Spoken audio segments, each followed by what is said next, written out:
Welcome to the Drill Down. We've got the business stories behind stocks on the move. I'm Cory Johnson with episode number 246. Well, just ahead, a giant insurer accused of fraud and the stock gets cut in half. And a $10 billion bet on apartments. And a fascinating conversation with Braze CEO Bill Magnuson, a tech company to whom AI is old hat. But first, it's sponsor time. The Drill Down is brought to you by Braintrust, a global talent network that matches highly skilled technical freelancers with the world's most reputable brands. Braintrust has helped clients like Bank of America, Goldman Sachs, Porsche, Under Armour, and more build agile tech teams fast at a fraction of the cost. Visit Braintrust.com, that's BRAINTRUST.com to learn more and get 20% off when you use our link. Braintrust.com/drilldown. All right, I'm Futurum's Chief Market Strategist, Cory Johnson, and we have got the Drill Down. We're going to explain the business stories behind some stocks on the move. Joining me on the mic today, as always, Ben Wilson. Glad to have you. Ben, you're somewhere. Somewhere, doing something with some life that I have. It's nice. Very specific. But what happens there stays there? I'm not somewhere going to reveal like that, yeah. which city you're in. As long as you don't give any context clues. There you go. Cory, what stocks are you drilling down on today? I want to start with an amazing story, which is the story of Globe Life. Globe Life. Sounds amazing. Trades with the ticker GL, the market cap of about $4.6 billion. Shares were down, ouch, 55% in the last week. And for the last 12 months, shares are down 54%. So it's basically been flat for a year until this week. So what's the story with Globe Life? Well, it's a story that we've seen before, which is a short seller came out with a report about this company, showed off their research, and the stock responded by just pummeled. It's an insurance company based in Texas, and after this report came out from Fuzzy Panda Research, I am unfamiliar with Fuzzy Panda Research. I have no idea who's behind the thing, but it's a self-described short-selling group. They don't reveal who they are. And they came out with this report that talks about the brokers for a subsidiary, American Income Life, which is about half of the revenues for Globe Life. And the report cites a former vice president of sales from American Income Life as a source, as well as documents, lawsuits, interviews with other employees that they don't name. And it's as we see with these things, there's a lot of work that went into this. And I haven't been able to verify any of it, so I'm just reporting why the thing went down. And why the stock got hurt so much. But the report alleges that some executives at Globe Life and American Income Life made millions by referring new hires to a training program that they secretly owned. And it suggests that it's more of a multi-level marketing scheme than an insurance business or an insurance sales business. Warren Buffett and Berkshire Hathaway was a big owner of this thing, but sold all their shares, kind of dumped them in the last year. So there's a lot of weird stuff. And there's also this amazing video on the website for these short sellers, detailing kind of a mini documentary detailing the culture of American Income Life, the young salespeople who boast about the cars they're driving, the Benjamins they're making. It's worth a watch. I found it kind of funny, but check out just a little bit here. And at the end, you'll see the CEO, Rick Altig, talking about one of their salespeople, and you get a sense of what this company's like. Former employees we've interviewed told us that American Income Life sales reps forge customer signatures to write fake policies, create policies for dead people, create fake policies by signing up customers without their consent, and commit actuarial fraud by lying about whether policyholders smoke. Here's a video celebrating AIL's top-grossing agent of 2022. What a success story, right? Is coming all the way behind all year long, and on the last day, crushing and setting the all-time record. They had a guy on Christmas week write $270,000 worth of business. Now listen, I've been in insurance sales for 37 years. To write a policy with us takes a good hour. I don't know how you can write $300,000 worth of business in 3 days. I mean, there's just not enough hours in the day. Cory, that video is something else, right? Yeah, it's very clear that that's not the way business is supposed to work. Well, again, these are allegations. We don't know. I'm reporting to you why the stock is down. I can't tell you if these allegations are true or not. But it does suggest a culture different than what I've witnessed at other really staid, boring insurance companies. It's certainly not a Warren Buffett culture. I feel like portrayed in this video. the guy with the hair, and then talking about how Which guy with the wildly hair? There was a successful lot of he got, hair right? going on there. It seems to me like if one were to make a parody video, it would have played out the same way. Yes, the authors of the short report made comparisons to Wolf of Wall Street, as opposed to the old insurance industry. Well, nonetheless, Yeah. this is one we're going to keep an eye on. Absolutely. Cory, what's your next drill down? I want to look at American Income REIT. American Income REIT trades with the ticker AIRC, market cap about 113 billion. Shares are up 22% in the last week, but for the last 12 months, shares are only up 8%. So what's the story with Apartment Income REIT? So Blackstone, the big real estate investor, is buying, taking private American Income REIT for about $10 billion. This is the largest multifamily deal ever for Blackstone. And it suggests, what it suggests. It suggests they really believe that apartments are going to make a comeback here. And it's a really interesting, big swinging call. AIRC Communities, which is the underlying business here, owns 76 upscale apartments in coastal markets like Miami, Los Angeles, Boston, and yes, right here behind me in San Francisco. Blackstone says they're going to put another $400 million into this deal to improve the properties. And this is after they already spent $3.5 billion to take the private single-family landlord Tricon private in 2024. So earlier this year, I should say. So there's, it's a big swing. And in the commercial real estate, when a lot of people are thinking commercial real estate is in really big trouble. And so I had not looked at AIRC Communities before this deal, but it's an interesting business because it's a really strong business and it seems to have been really conservatively managed. AIRC Communities says their average tenant household income is $237,000 and their average revenue per unit is $2,700. So these are high-end apartments. And what was interesting is even though you see building valuations falling across the board, these things are doing very well. In a recent conference call, American Income REIT CEO Terry Considine talked about how they managed their finances during the pandemic when a lot of companies were taking accruals. They weren't doing that, which will cause them kind of short-term pain in terms of their financial results. But it means that maybe there aren't a lot of surprises here. And maybe that was a clue that these guys were managing their risk quite well, and their reporting making it really crystal clear what was going on in their business. Here is the CEO of Apartment Income REIT. Because we did not make accruals based on optimism during the pandemic. We were very disciplined in our accounting, and so we don't have to reverse those accruals. We're operating where any news is basically good news. And so our bad debt for the fourth quarter was all flat, zero. So net of those recoveries. Now, we're not going to stay at zero for the year. I'm not trying to say that.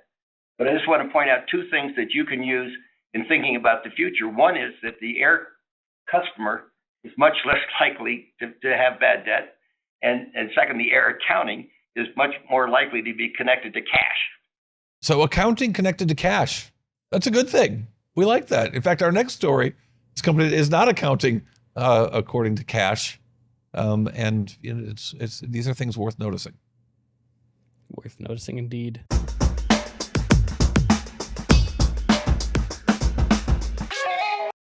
Cory, what is your next drill down? Let's look at Lovesac, baby. Lovesac. Yeah, that's the song that keeps going in my head every time I see that name. Lovesac Co. It has been ringing in my head. Full disclosure, before we even talk about the price, I came into this day short this stock. I covered a little bit today, and I normally don't talk about my own investments, but I spent so much time working in this today, and I thought it was worth sharing the story. So it's not investment advice. You'd be a fool to follow my investment advice. I don't give investment advice, but I want to tell you a little bit of the story of Lovesac that was revealed today. Lovesac trades with the ticker LOVE with a market cap of about $320 million. Shares were down 10% in the last week, and most of that on Thursday when the stock dropped 11%. So for the last 12 months, shares are down 25%. So what is the story with Lovesac? Particularly like LOV, what's not to love? And yes, the market didn't love it today. Company came out with earnings that missed expectations. Their guidance was suggesting that growth will be possibly single digit in the next year in the top line. And it was disappointing for this company that has been very bullish about things in recent times. The gross margins, however, were really strong, 57%. These guys sell, again, I don't want to be overly critical, but I am short the stock, so please take everything I say with a grain of salt. You should anyway. But I just want our listeners, viewers to understand where my bias might lie. Lovesac sells beanbag chairs, and they sell sectional couches that are kind of low end in terms of price that they call sectionals. It's actually kind of funny, but so they sell Lovesac's. They sell big beanbag chairs and sectionals out of their branded stores. They also have a deal with Costco where they sell some of these things, and they're facing some competition. And in their sector, things are getting worse. They say they're doing better than the sector, which is declining. But these disappointing results suggested otherwise. Nonetheless, they've got really fantastic gross margins of 57%, which makes you wonder if all they sell is a beanbag chair, why are their margins so high, their gross margins so high? And the CFO, their new CFO, Keith Signer is how you pronounce his name, he became CFO last year, so they've changed CFOs recently.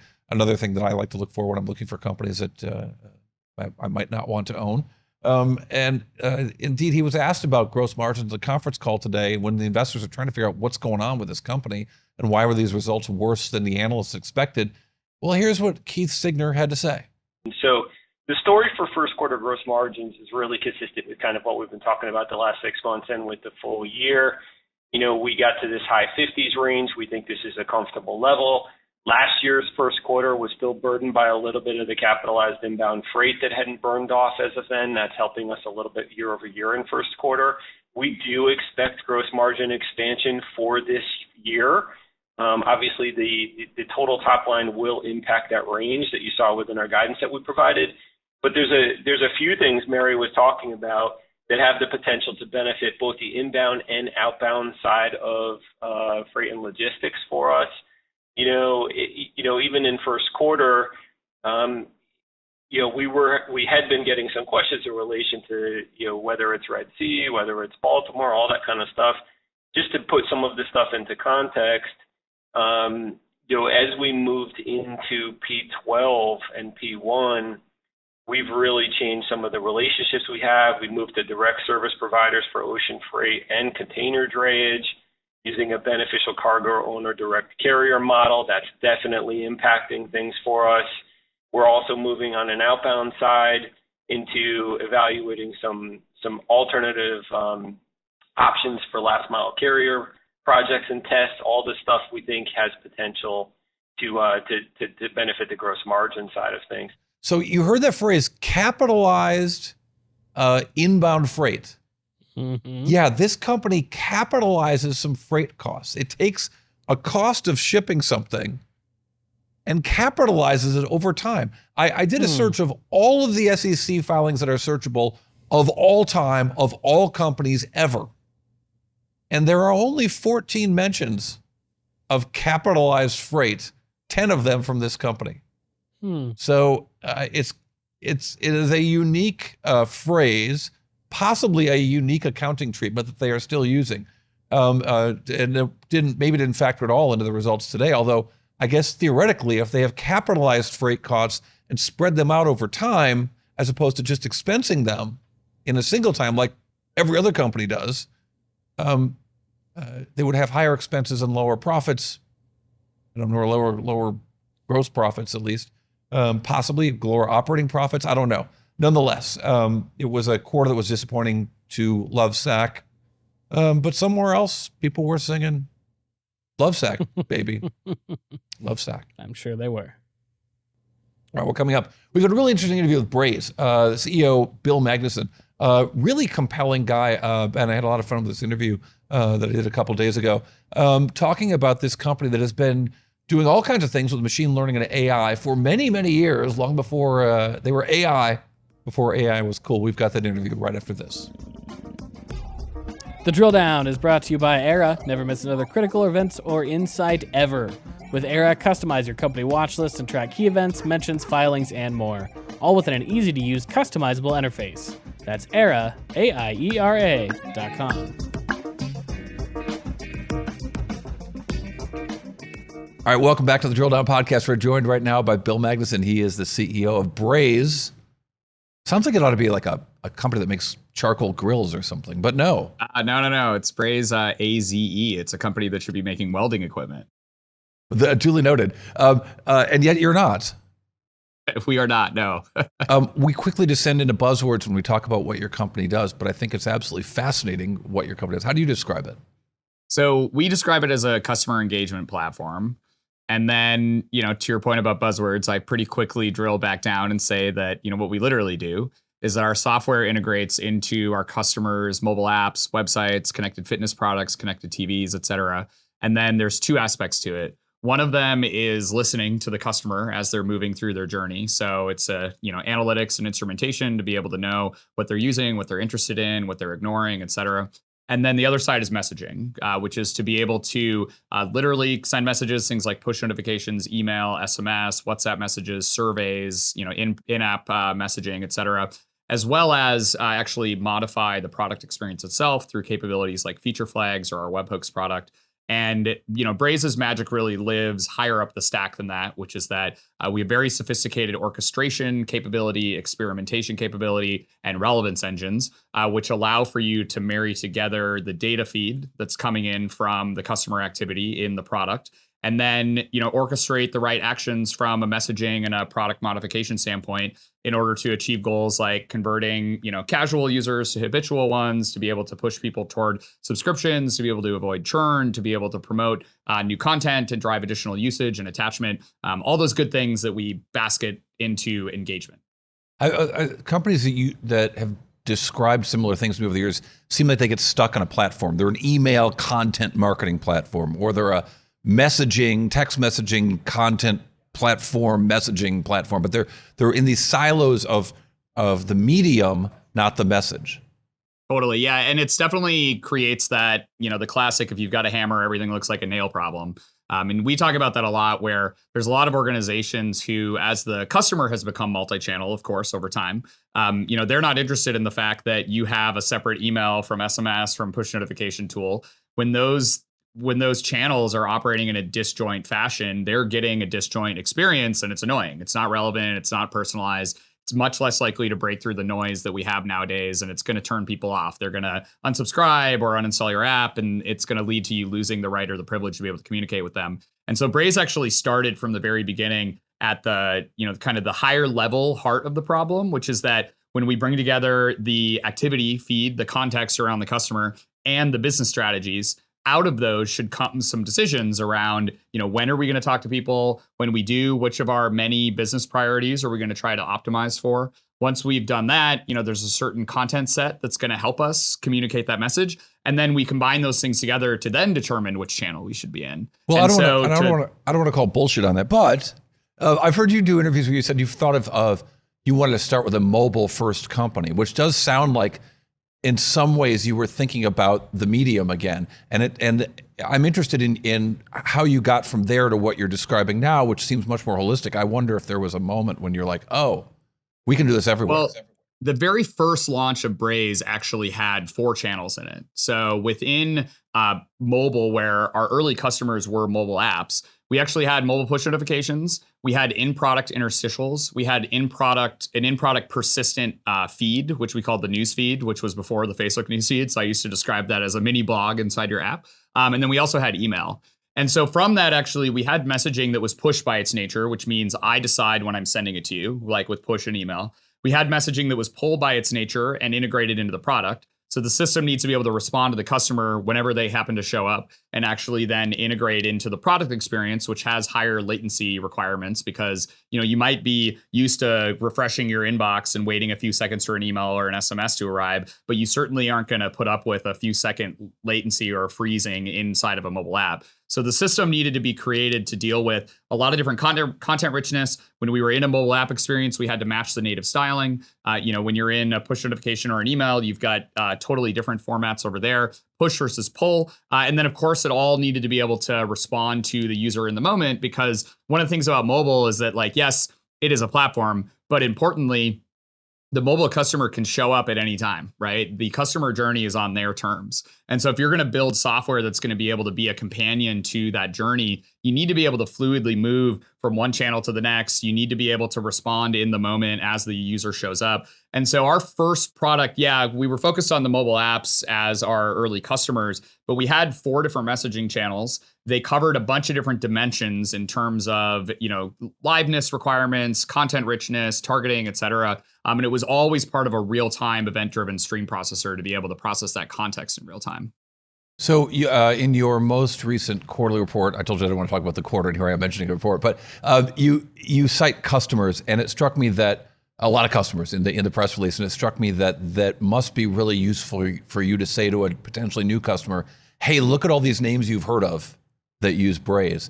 And one of the customers, I'll let you pick a customer to describe how they use it. Although if you want to talk about Wendy's, I'm curious because the Wendy's Twitter account, which you may or may not be aware of, is insanely hilarious, on point with its customer base. And I feel like they've really got a marketing team that really knows what they're doing there and is willing to take chances. And I wonder, but whatever the customer, talk to me about how some customer might be using your services to go across all these channels to communicate with their customers.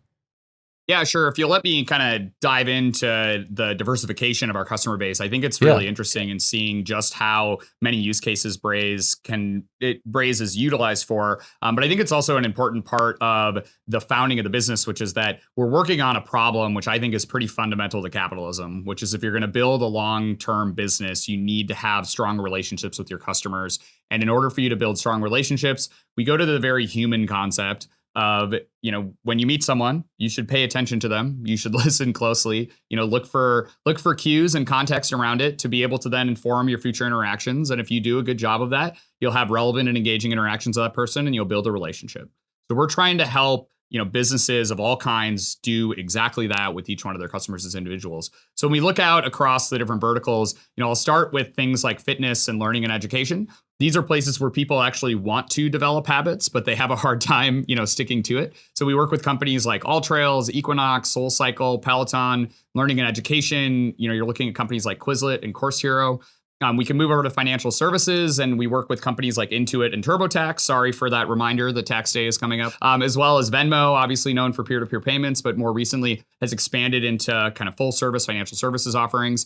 Also looking at online retail, pick another name that's been in the news. We were talking about meme stocks just a little bit ago, but Bed Bath & Beyond, or previously Overstock.com, has been a customer for a really long time. Others like Wine.com and Mercari.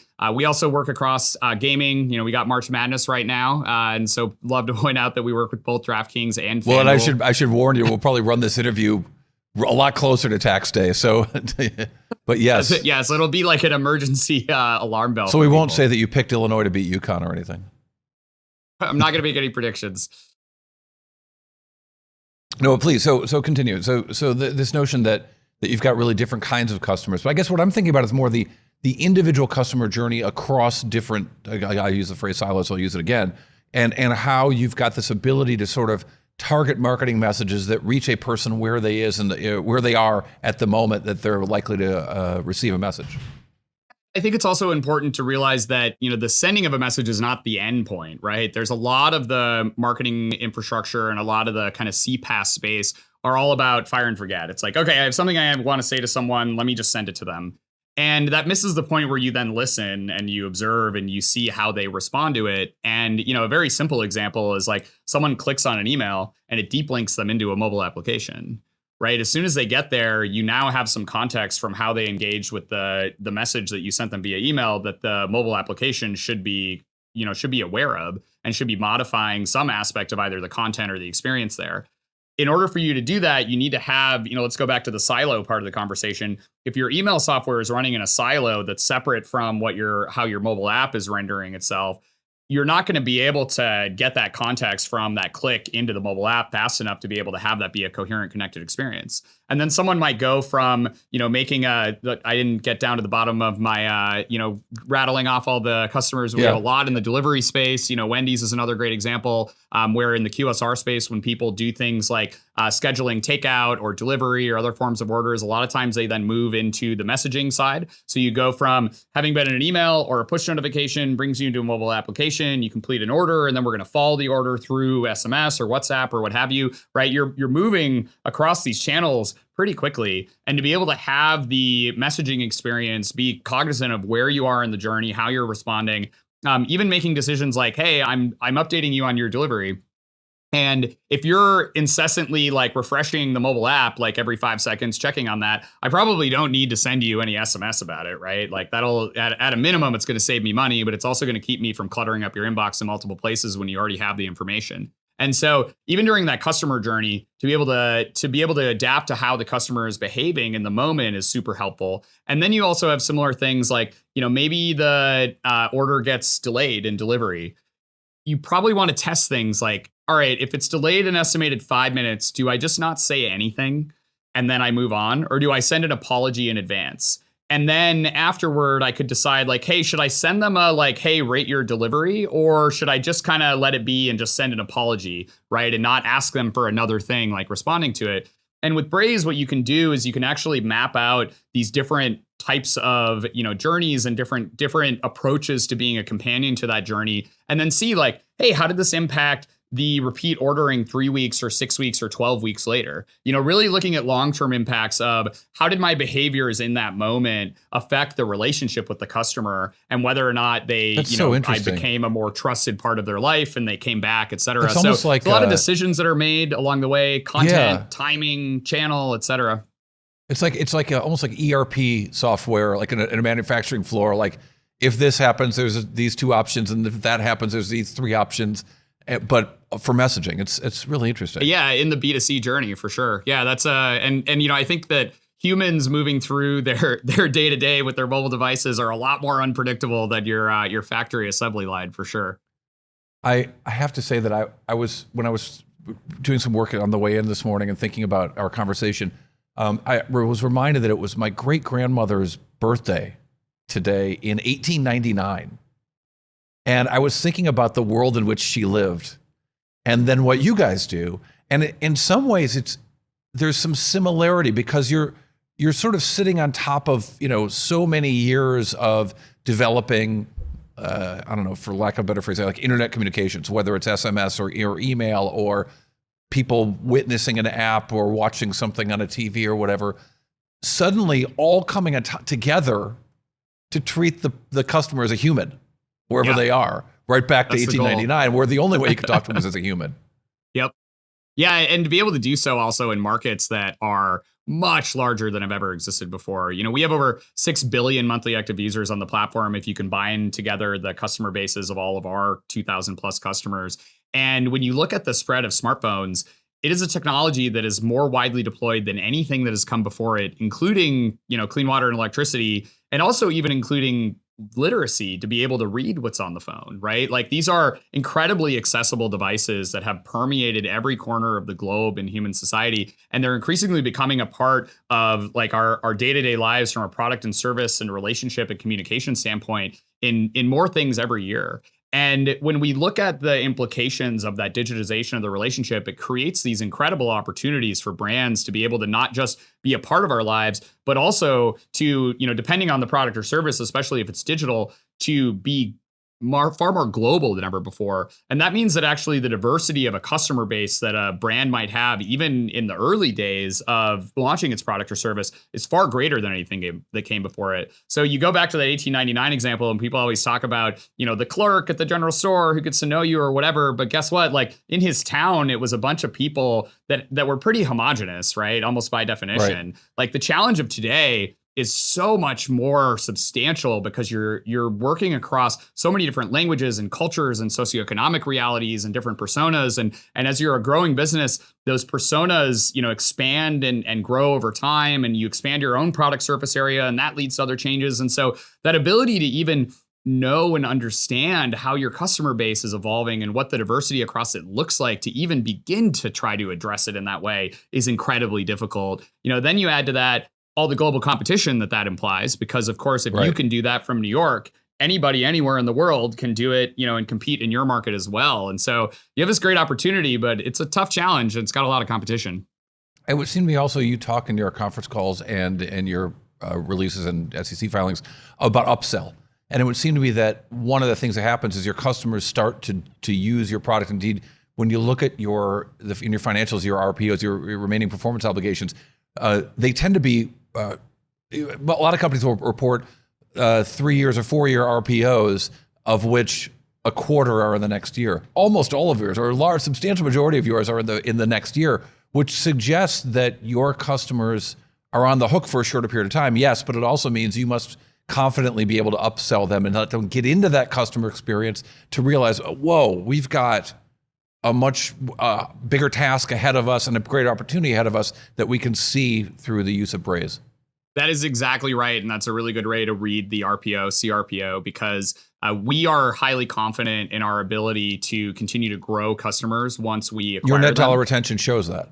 Yep. And they expand into new use cases, new lines of business. Their own product expands, their own customer base expands. They expand into new geographies. We add more to our products. So there's a bunch of net new channels that we add. And a lot of times also, to your point, we'll go in and we'll actually start on 1 or 2 channels. And then they might have 3 or 4 other channel specific point solutions. And we'll consolidate those out over time. And so we actually purposely, if a customer really wants to sign a longer 3, 4, or 5 year contract, we can accommodate that. But we don't try to push toward those long-term contracts because we know that there are actually benefits on the Braze side to be able to kind of revisit that contract conversation more often. Such an interesting company, interesting time. And I appreciate your time, Bill Magnuson, CEO of Braze. Absolutely. Thanks for having me. All right, coming up next on the Drill Down, the Bite, one number that tells us a whole lot. The Drill Down is brought to you by Futurum Group, where analysts, researchers, advisors, content creators, and marketing experts help business leaders anticipate and understand shifts in their industries and build strategies to leverage disruptive innovation. With deep analysis, Futurum Group's extensive industry experience delivers reliable research and data, thought leadership, and actionable advice to help you with your strategy and go-to-market efforts. Futurum Group. All right, we're back with a Drill Down Bite, one number that tells us a whole lot. Ben, this is probably the biggest bite we've ever had, maybe ever will have. All right. And you've seen the graphics that I put up on our Instagram account at Drill Down Pod and on Twitter at Cory TV and at Drill Down Pod. So the graphic has more zeros on it than any number I've ever put on that graphic. But the number is $2.6 trillion. Braze software has helped its customers initiate 2.6 trillion messages or other Canvas actions in calendar year 2023. So expectations of even more. They're managing all of those messages and trying to get customers where they are. Interesting company. It's a wildly large number. Interesting company. Indeed, all right. All right, well, thanks for listening to Futurum's The Drill Down. I'm Cory Johnson, Ben Wilson, our fabulous co-host, and of course, our editor extraordinaire. The Drill Down is a production of 6.5 Media.